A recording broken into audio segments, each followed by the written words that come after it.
Today was the formal press launch of the Caribbean Food and Drink Expo and Conference. The whole point of today's exercise is to sensitize the media, whether they be African, Caribbean, ethnic or British, about the fact that a Caribbean Food and Drink Conference and Expo will take place in 2015 on July 10th in the form of a conference at the Holiday Inn Kensington Forum, and July 12th in the form of an outdoor expo at the Windrush Square in Brixton, South London.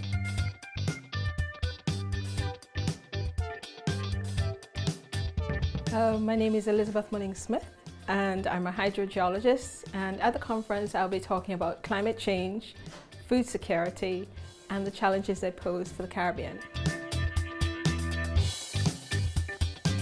My name is Dr. Paul Quantock. I'm the chairman of the Foundation for Entrepreneurial Participation. The reason I came today was to give the participants at the press conference a taster of what I'm to talk about on the Friday the 10th of July, which is about the European Partnership Agreement, which is a trade and development agreement signed between the European Union and 15 Caribbean states to make life easier for entrepreneurs to work and develop with other companies in Europe to enhance economic development for the region.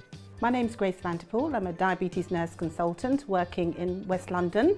I'm the only African Caribbean diabetes nurse consultant in the UK. And I'll be talking about diabetes, the facts, the signs and symptoms, how to manage diabetes, and the importance of eating a healthy diet to help to manage it. Press conferences generally don't attract many media people, but we were beyond capacity.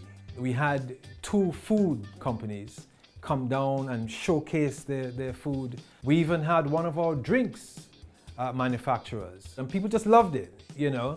And this is an example of how we do things and what you can expect in July on the Friday at the conference, because we intend on that conference to have people sitting with buyers, talking to them about their challenges on pricing, talking to them about their challenges in packaging, even talking to them about their challenges in being able to speak with the likes of Tesco's and Asda and so forth.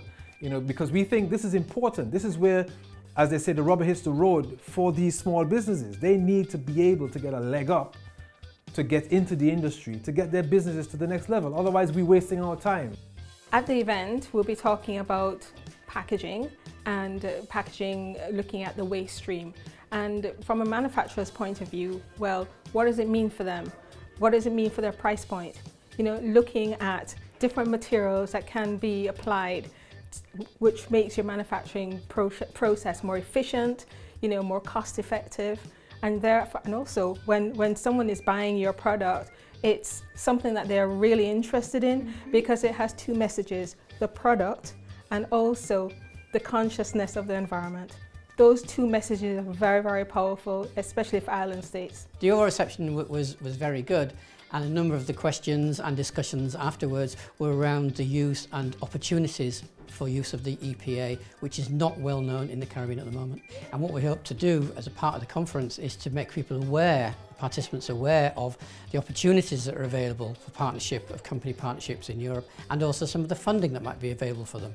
Food. Food is very important. We all socialise with food, and we Caribbean people love our food. And what I wanted to do today is to actually bring across that we can enjoy our food, but enjoy it healthily, and also bearing in mind, you know, the risk factors around too much sugar, too much salt, too much fat in diets is what causes disease, not necessarily, you know, the actual food itself. So today was just a brief overview of what I intend to speak about, but come the event on the 10th and 12th of July, you will get more in-depth information about the facts about diabetes, how to self-manage and how to stay healthy. The whole process, in our view, is pragmatic, it's practical. Friday is the day of academics and business and looking at, you know, the bottom line and whatnot, and Sunday is the day for sampling, experiencing the foods, and basically sharing in the experience of Caribbean food. So we see that as being a very key asset for these people, particularly at the conference where, you know, we expect about 150 people to come in there to hear our speakers talk and to engage with them so that they can improve their businesses.